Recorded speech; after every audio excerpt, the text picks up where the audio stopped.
This is Guardian Radio, your station for up-to-the-minute news, intelligent, interactive, and engaging conversation. 96.9 FM. The views and opinions of the hosts and guests are their own and do not necessarily reflect the position of the management and staff of Guardian Network.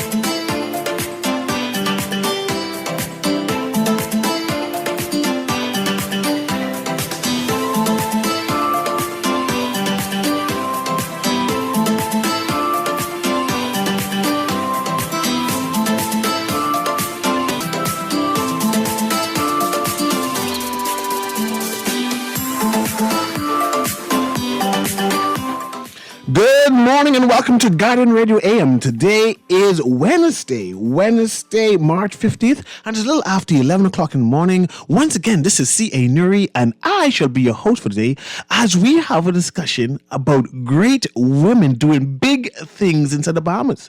And of course, I was supposed to have my guest last week as we celebrate International Women's Week, but she was a little under the weather and she came here still fighting, battling, like the woman she is, battling and coming out of it. And to be here just to continue my discussion on great things women are doing in the Bahamas. And without further ado, I have my guest here who is Diane Phillips, right? I know her as being an advocate, especially for the environment. I know her as being a property developer type person.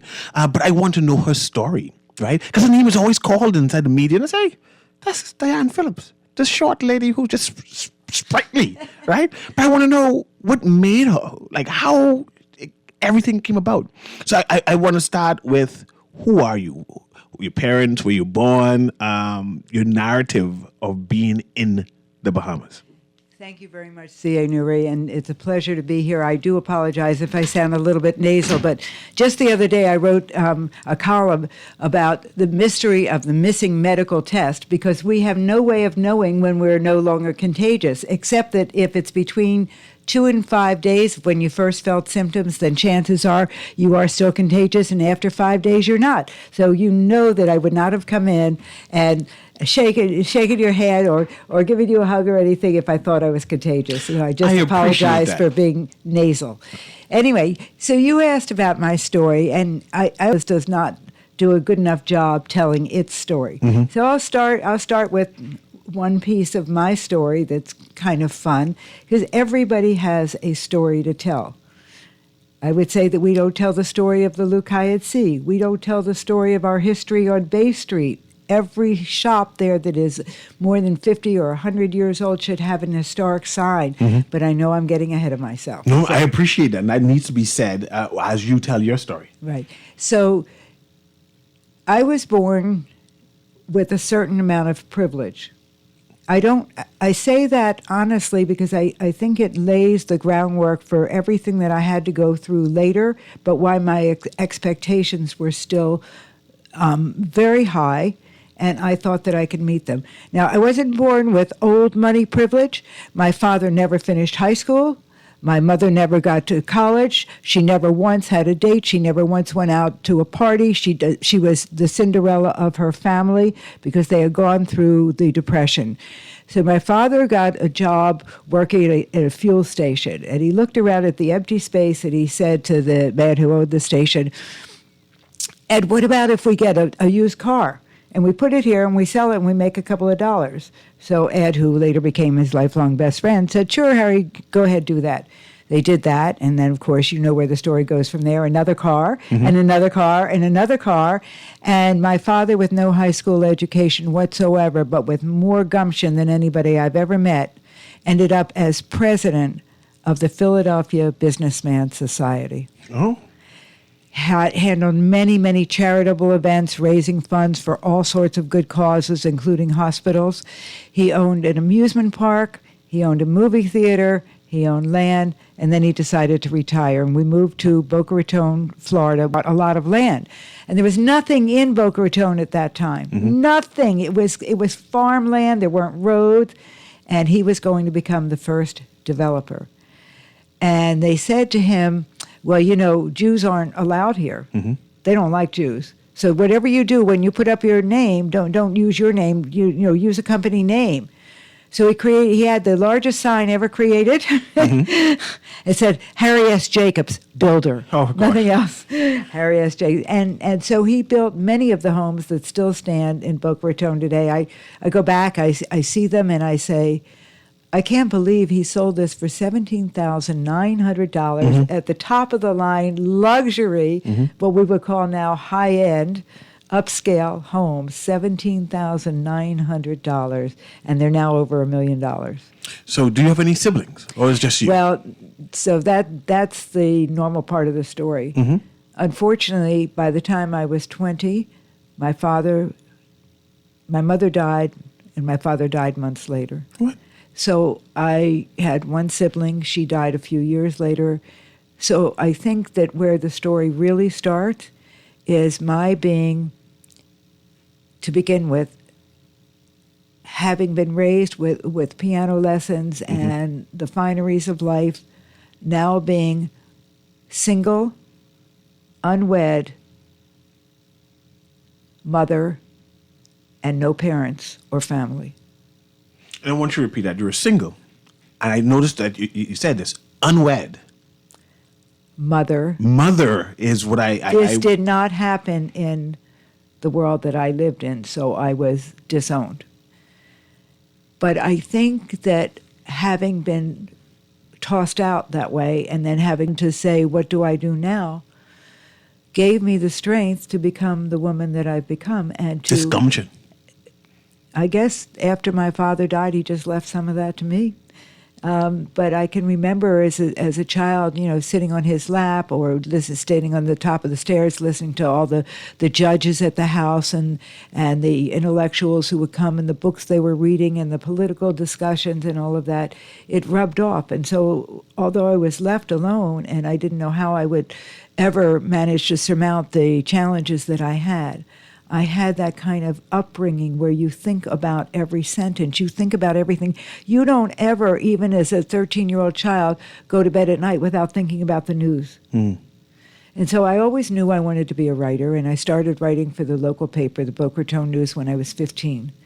And I have been writing ever since. I never stopped. I never did anything but write. So let's talk about preparation.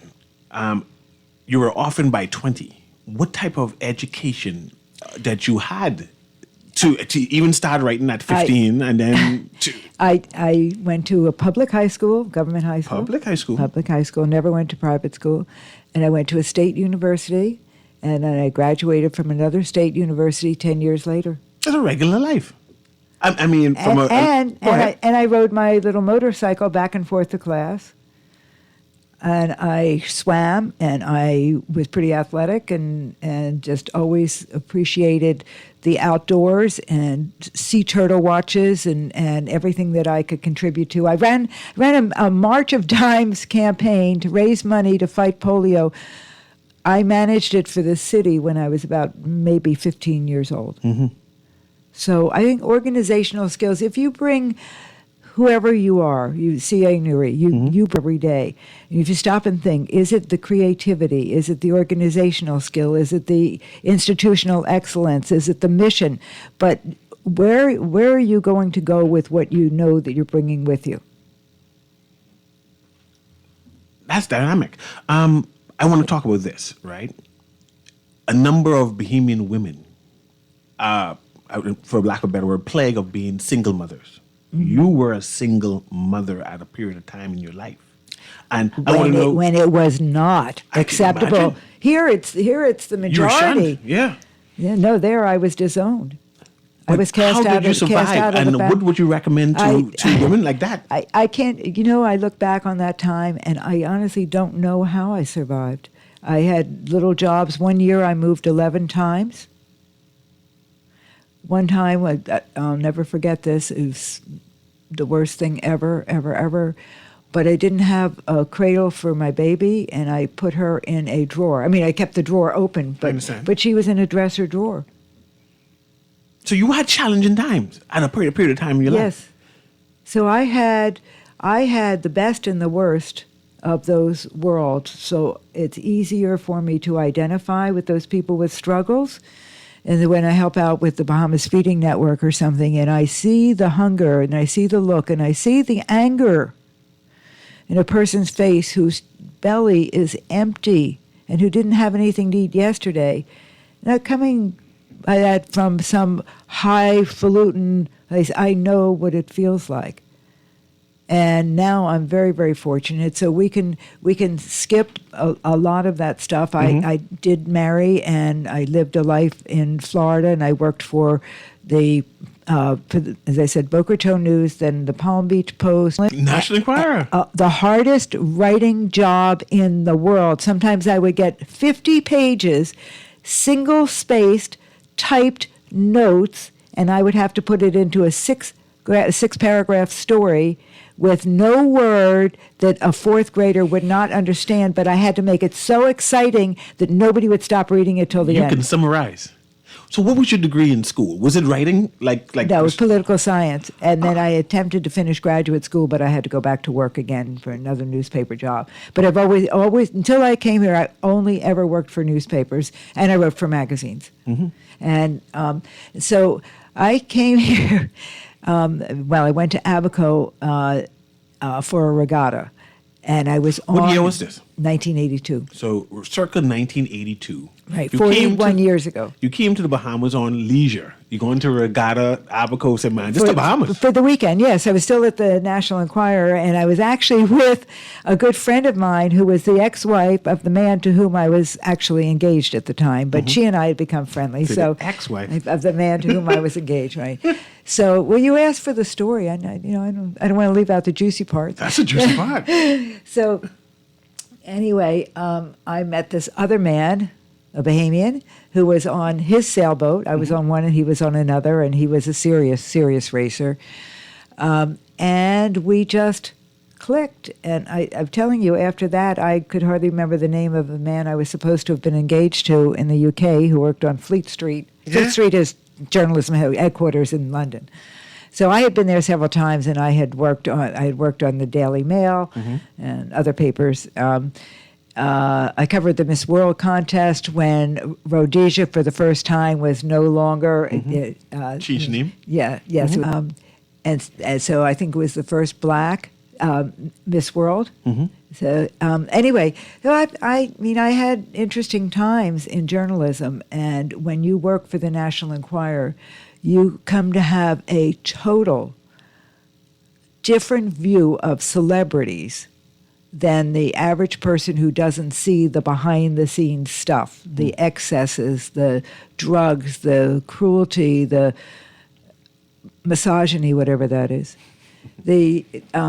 And so there are some you will continue to respect, and others you just, oh my God, you just shudder. And they get away with so much. But people who work at the Enquirer, Weekly World News, The Star, The Sun, have a pretty callous view of most celebrities. So it's now 1982. You're visiting.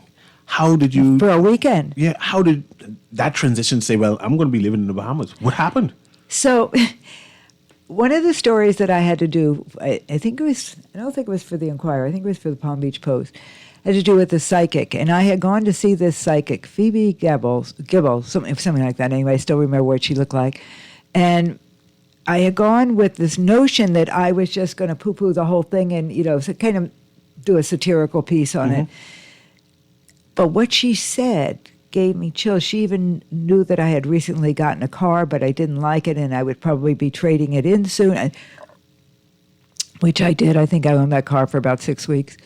But she knew so much, and she could not have found these things out about me. So one thing I said to her, I said, well, I kind of have a crush on this judge. Do you think he's going to notice me? Because I do a lot of reporting in his courtroom. She said, no, he's got to... I knew what that meant. She said, but you are going to meet somebody within the next year, 2 years max. And psychics are very good about not giving you timelines. They give you general feelings, but they rarely put timelines to it. And you will be leaving Florida and moving to an island in the sun. Interesting. And I didn't think about that until after I had met the man who's still my husband, that fateful weekend. And I thought, oh my God, this is, I sailed on his boat. We raced. Everything was fabulous. And we just got along so well. And I went back to my office at Weekly World News thinking I would never hear from him. It was just one of those lost in Wonderland paradise weekends. Yeah. And by the time I got back at 8:30 in the morning, he had already called twice and sent flowers. Look at that. That's Cinderella-oriented. So we flew back and forth, taking turns. And in those Paradise Island, remember the old ramp there with the seaplane chalks? Yeah. And he would pull up in the inflatable, the dinghy, and have a drink for me with a little umbrella, and we would take off and go to the sailboat and spend the weekend up at Green Key and swim with the turtles and walk the beach and collect shells and cook all the food that we ate or the conch that I dove, and although it still drives him crazy that I continue to peel the skin with my teeth, but it just felt so, I felt like I was home. Your husband's Bahamian? Yes. Okay. Yeah. Okay. Yes. And so now you've adopted a Bahamian life. You found a Bahamian man. You fall in love. You say, man, I'm moving to the Bahamas. I'm going to Abaco. This could be me. We'd never lived in Abaco. It just so happened that the regatta was there. And so when we were going back and forth, he would come over to Florida and visit me, and I would come over here and visit him. And we had a choice. He could move there. I had a very good job. I had a nice little condo. I was finally beginning to make it. It wasn't the days in the early newspaper days when I made $15,000 a year and thought that was a lot for. And I was the bureau chief for South County, Palm Beach County. So if I got a call at 2:00 in the morning that there was a fire or a drug bust or something, as the police called me or the fire department called me because I was the reporter for the area, I would have to put my daughter in the truck, put her down on the floor on a blanket, and she'd have to go with me to the drug bust in the middle of the night. And all this for $15,000. So when I got the job at the National Enquirer and Weekly World News, You arrived. I'd arrived. So we had a choice to move to Florida or move here, and to me it wasn't. He was willing to do either, and I just said, you know what? It's more beautiful. It is more beautiful in the Bahamas. So now you had to start a new career. Well, I didn't. It wasn't planned. I just knew I would continue writing. And in the early days, the papers would send over, we didn't have faxes even then, they would send over a stack of stories, which are basically notes, for me to write stories. And they would come in a brown envelope. It would come over on the chalks plane. If I was already here, I would go pick it up on the ramp. And if not, I would carry it back with me. And I would have enough writing to do for the week. Okay. And then I'd carry it back to Chalks and send it back over to Florida, and somebody would meet the plane on that side. Okay. So, but when did you establish Diane Phillips' That's probably 35 years ago, and again by accident, because a few people came to me and said, well, we know you write, we've seen your stuff in Southern Boating, we know that you cover regattas and sports events. Would you write a story for me and send it to the newspaper? Okay. Because in those days, there were a lot of mistakes that were made. So unless you had a perfectionist like an Eileen Karen actually on a story, there were a lot of errors that were made. So people just started calling and saying, can you write this? Can you write that?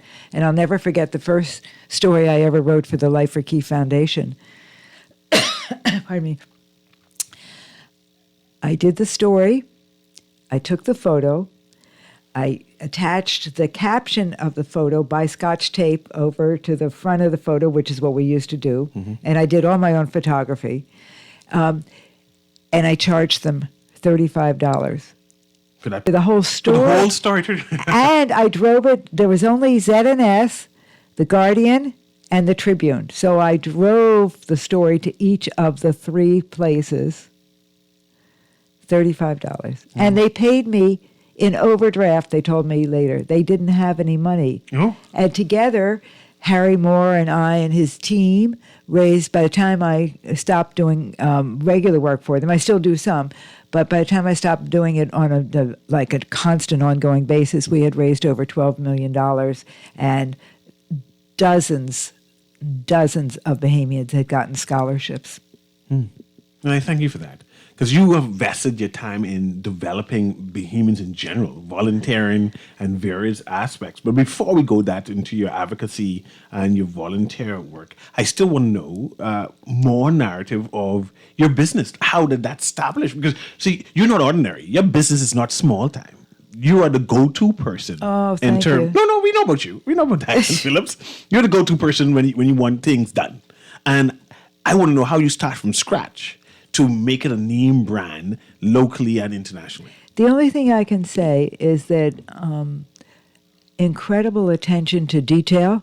First of all, I have to believe in something or I don't represent it. And we turn down about half of everything that comes to us because I just can't believe in the project. And I try to put myself in someone else's shoes.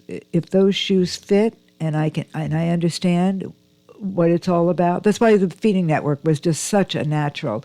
And, we did that work voluntarily for the first couple of years until Frank Carruthers insisted on paying Diane Phillips and Associates. But we were willing to do that without charge. I mean, all the work that I did with Save the Bays. I went up to Bimini risking my life when they were there out of my own pocket, because none of that was paid for by Save the Bays, but we all felt the need. Stayed in a place with no running water and just went out there and said, this cannot happen. It cannot. You're going to destroy two of the three most beautiful coral reefs and ledges in this part of the world, and a cruise ship is never going to come in there. It's not going to happen. The water is wrong. The flow is wrong. The wind is wrong. And sure enough, all they did was destroy the reefs. Mm-hmm. You are intimately involved in Save the Bays. At one point of time, you were one of the most hated people in the Bahamas. Your name, when they call your name Diane Phillips, they say, that witch, she's a part of Save the Bays, and she doesn't want anything get developed inside the Bahamas, and she only cares about the environment, but she don't care about people, economy, right? I want to hear about that era. I am so glad you asked that question, because I am very pro-development, but it has to be the right kind of development for the right kind of reasons, for the right kind of area. For instance, I have very mixed feelings about what's happening in Love Beach now. I once lived in Love Beach, and it's just, that's just like a little piece of paradise right there. There's one little road with a couple of cottages that were probably built in the 50s, and they're just so precious. But now Aristo, which is my client, Jason Kinsale, is going to build a 7-story structure next to it with plus 2 layers, two other levels for parking. So is it time for Love Beach to change? Possibly, possibly not. Look what's happening with Adelaide, and that was the subject of your last discussion. But the reason that we're having these discussions is that there is no national development plan. So you've got all the political reasons for somebody to say, oh, growth. It provides 150 jobs during construction. It provides 200 jobs post-construction. It's good for the economy because people have to buy insurance. They have to buy paint when they fix up their places. They buy furniture, etc. I am not anti-development. I just want to see I want them to haul out the old National Development Plan that was done under the former Christie administration with Dr. Nicola Virgil Roll as the executive director of it. Kalis Roll, it was Kalis Roll's idea. And he oversaw every bit of those. I think it was 400 or 600 pages or something. Refine that, update it, and let's get a plan in place. Look, there are a couple of things that happen here on a regular basis that could be fixed so easily. One of them is the lack of management of downtown.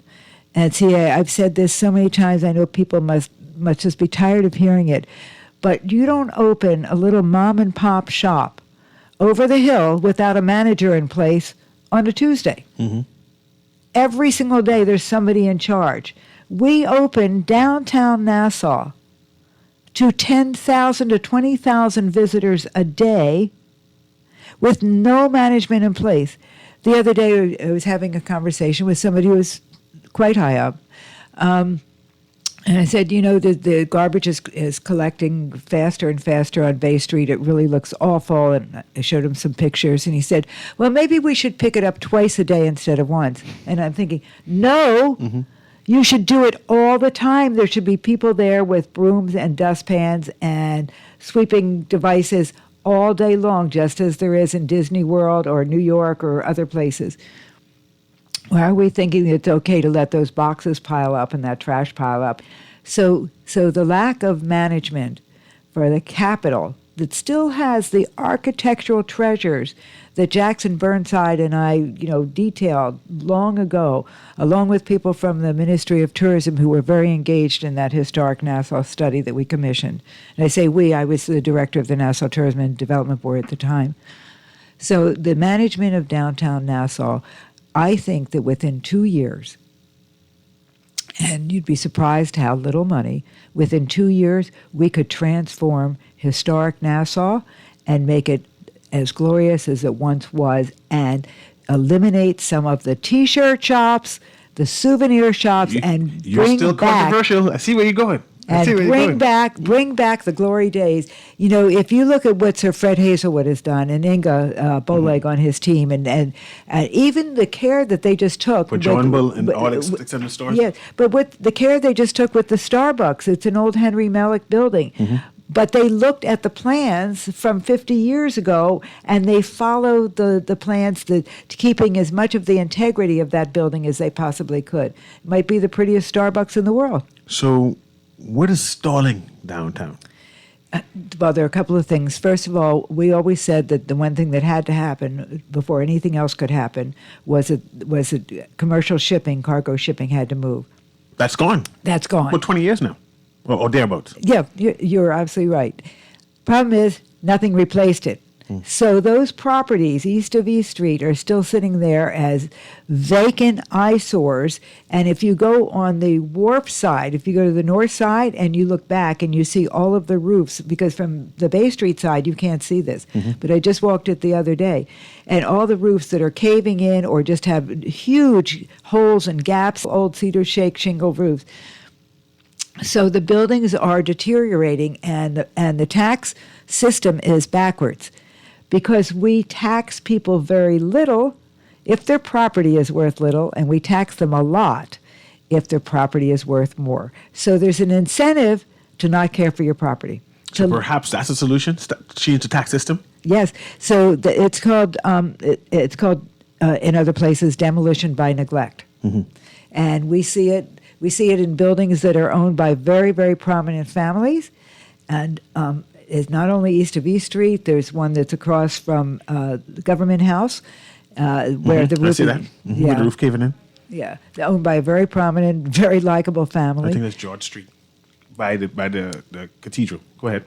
And so there are a number of buildings like that where you should actually be penalized financially for letting your building go instead of being rewarded by paying lower property tax. But through your research and your work, why aren't the owners investing in the property? I know they know it's deteriorating. They know that the Bahamian people want it to be developed. Why is there a delay? Okay, so I can't speculate. Speculate. Yeah, it's dangerous to do that, but I'll tell you what I think.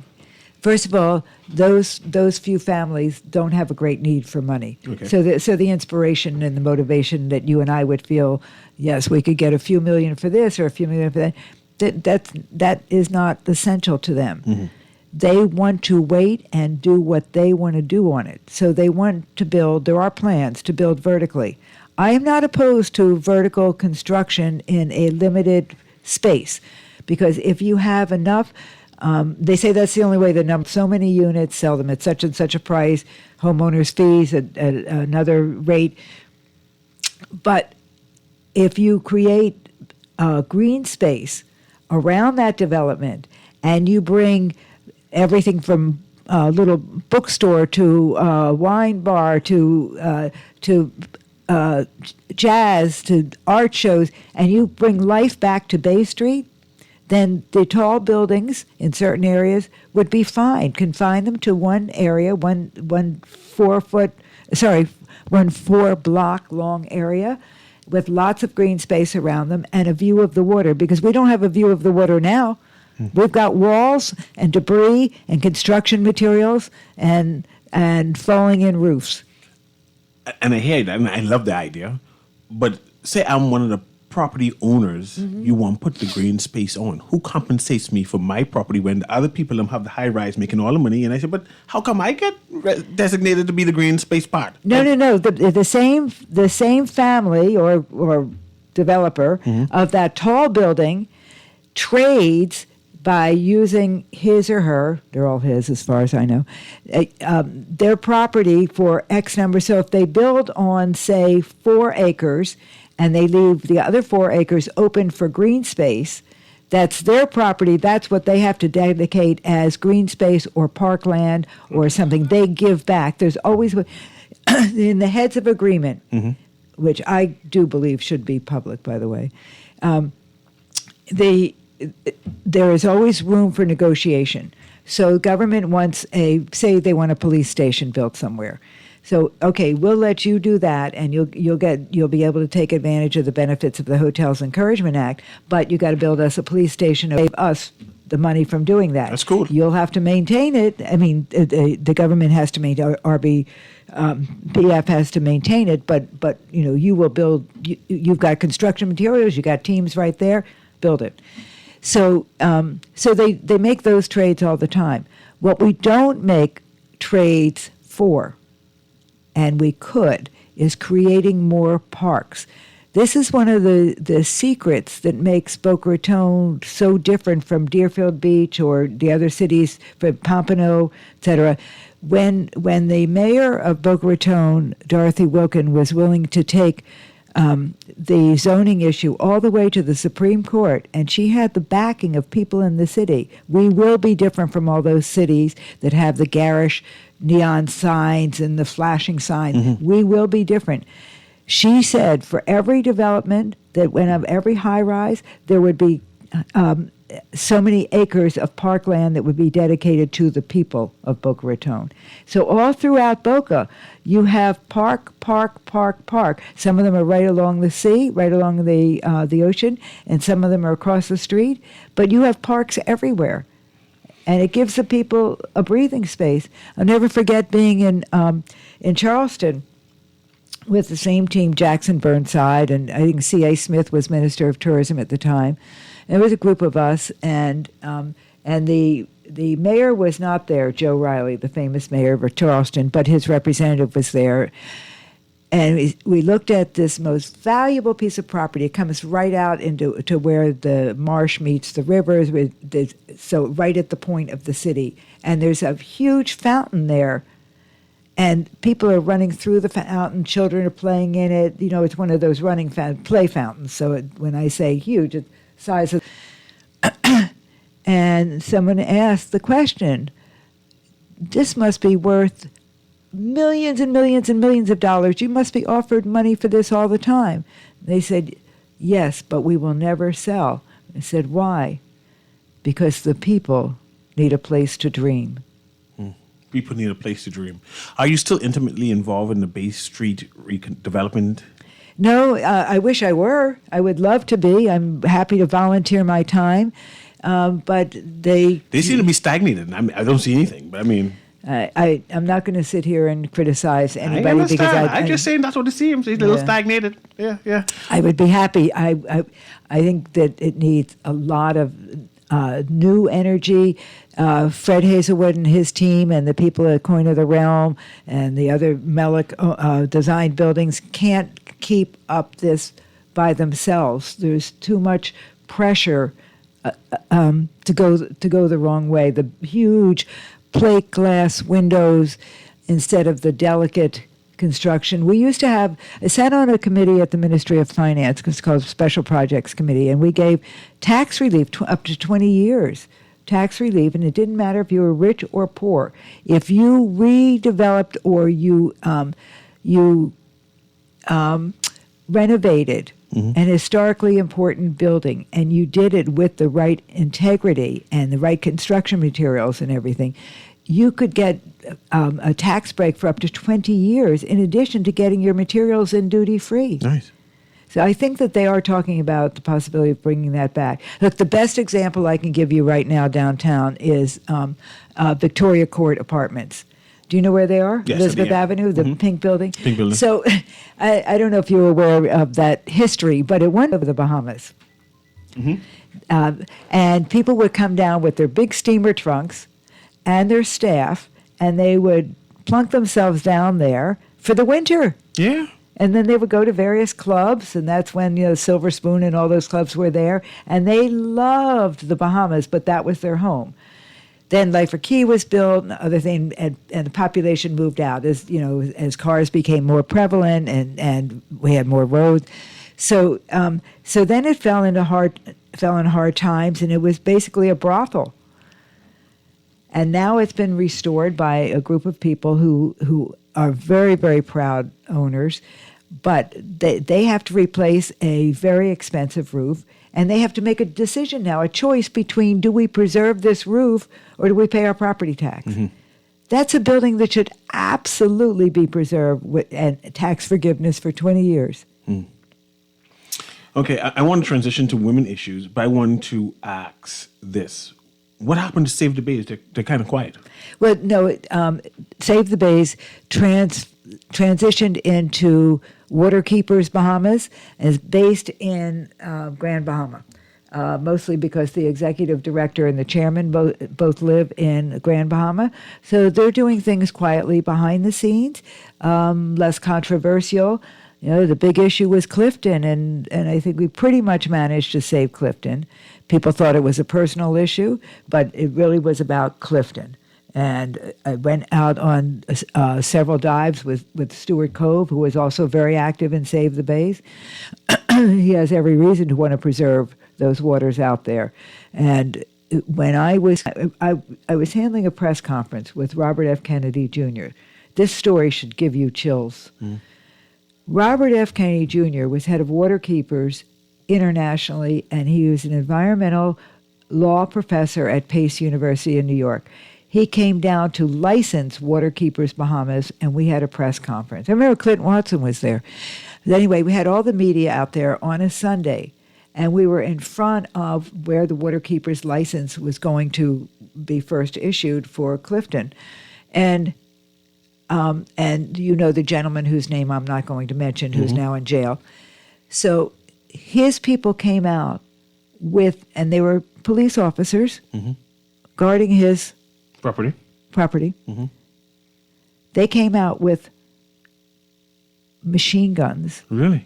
Aimed at me, at Mr. Kennedy, and other people, and it was unbelievable. So they finally made us move. They allowed us to have the press conference. We just had to move down the street into the middle of the street. Wow. And these are stories that need to be told, actually. Yeah. Well, it's that story had an ending that is probably the right ending for it at the moment, and I don't want to belabor it. I want to move on to the positive things. But so you look back on a life, and I don't know what you're most proud of. Everybody has their moments of pride, whether it's a child, a grandchild, but I look at the things where I think that I have, with the help of others. So the first thing you do is you have a vision. Second thing you do is you build a team. But with the help of others, where I have been able to make a difference. And I say this because it's one thing to be a kind of big fish in a small pond, and we are a small pond.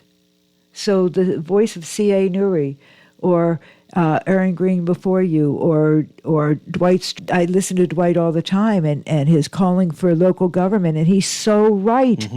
What are we afraid of? But when you are recognized, and you make sense, and you have a good team, you can get things done in the Bahamas. That's the beauty of the Bahamas. So we got the sea turtle protection legislation passed.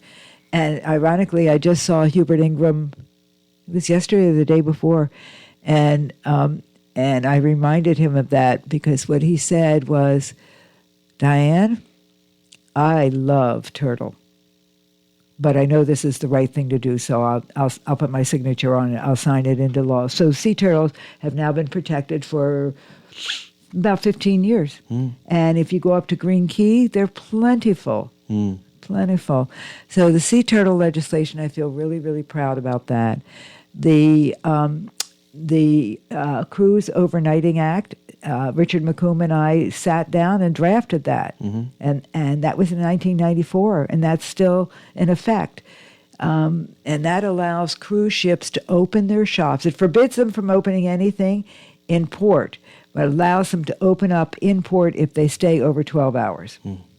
So unfortunately, because the ships are so big now, they have to expel their treated wastewater, and so it's harder for them to stay in port as long. But the water's treated. I mean, you could drink it. I understand. I probably won't. And then the other thing that I'm really proud of is the Montague redevelopment, because when we when we looked at that, and everybody thought, oh my God, what is this white woman coming to tell me that I have to move my fish stand? And no, that's not. I interviewed every single fisherman there, all the layers of the various economies, because who fillets, there's the person who catches. There are at least 3 or 4 layers of economy there. And so there's no better place for them to be. We just need to stretch it out along Montague so it runs from west of the Royal Nassau Sailing Club, east, much further east, almost to the Nassau Yacht Club, instead of it all being congested. You wrote an article in the newspaper critiquing, complimenting the government, with highlighting that there are not enough women inside this picture. Right? So I've actually said that to the Prime Minister. You told the Prime Minister that? Gumption. But go ahead. So, I but see, know why that comes from what happened to me 50-some years ago when I was left on my own. But why you felt the need to write that? If you don't point out what's wrong, how are you going to get it to be made right? If you just let it slide, if you saw someone beating someone, you saw a man molesting his daughter, and you didn't stop it, then you're as guilty as he is. So I believe that each of us has a personal responsibility to do the right and moral thing. And if we let it slide, then we're not doing the right and moral thing. So that's a small thing by comparison to the man who molests his daughter and who just ought to have his strung up on Bay Street and swung from a tree and let people have. But just so people who are not aware of what it was, recently the Prime Minister invited business people at a meeting, and it had about 20 businessmen. And one woman, and only one woman. Now, apparently, there was another business and another economic outlook called by the government that did have mostly women in it. Okay. I didn't get that photo. I get the photos from Bahamas Information Services, BIS, and the one that I received from them, and the one that appeared in the paper was about 20 men. Several of whom were my clients or friends. I understand. But it was just so obvious. These are the people who you're going to listen to, who are going to provide advice about how to take the Bahamas forward. And there isn't a female voice there except for the one woman from RBC. Recently, the police force published a picture of their executive team. It's about 15 police officers, senior police officers, one woman. Wow. Was that Elaine Sands? Yes. Uh-huh. But I remember there's and other... because she came up through women's issues. But am I saying that surely there are more women on the police force and being active, especially in policing, the social lives of the policing, and having one woman there is a concern.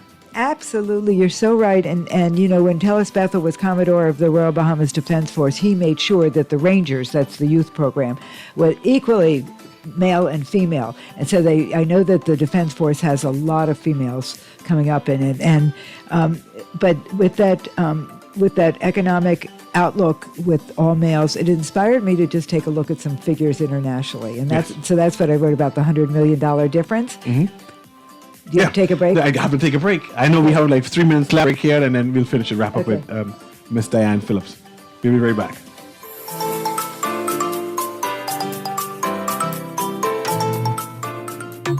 The Grand Bahama News is available every Tuesday in the Nassau Guardian. Buy your local paper at Freeport convenience stores, Western Bakery, DeGregory's Fine Foods, and Bellevue Gifts. Want to reach your Grand Bahama customers? Then call Barefoot Marketing at 827-4578 or message them for ad rates via their Facebook page.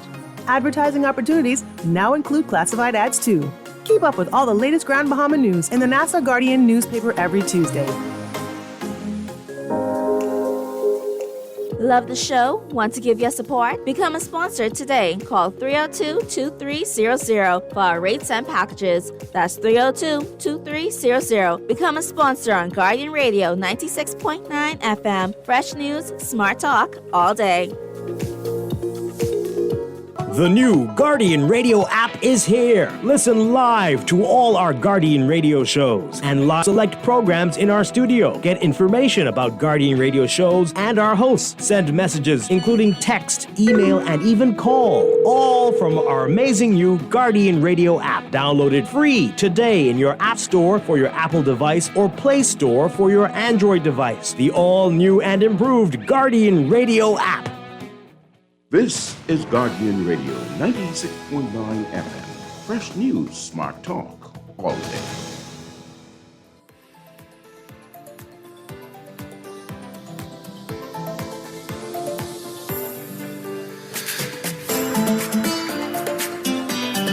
So Hugh, Welcome back to Guardian Radio AM. I'm just having off-air conversation with Miss Diane Phillips. It's a funny lady. I actually have the humor. But I want to hear about the Bahamas Feeding Network and your works there. I know we only have 3 minutes. Why is that so important to you? Why you volunteer? well, because about 1 in every 6 to 7 people goes to bed hungry every night in the Bahamas. And that's not unusual. That's pretty typical around the world. But when you think, and it got as high as 1 in 4 during COVID, when people were out of work. And this is the only thing that keeps people going. You know, a hungry man is an angry man. You know the whole Bob Marley thing. There's no question about it. Do you want a bunch of angry people, especially coming up in the summer, angry young men going around, they're hungry and they can't find a way to feed their children? And when you see a mother or a father who's scrambling for food and the cupboard is empty and it breaks your heart and you know that you can help, how do you not help? So the other thing is that Philip Smith, who founded that, now is involved with agricultural development organizations saying we can feed and feed and feed and feed, but what we need to do is grow and grow and grow and grow. So we're giving out backyard farming kits through the Church Commercial Farming Group, and we've given out hundreds so far and have hundreds more to go. But that organization now needs some financial support because it was kicked off with a very generous donation from FTX, and then we froze the money because of ethical reasons. I mean, didn't he?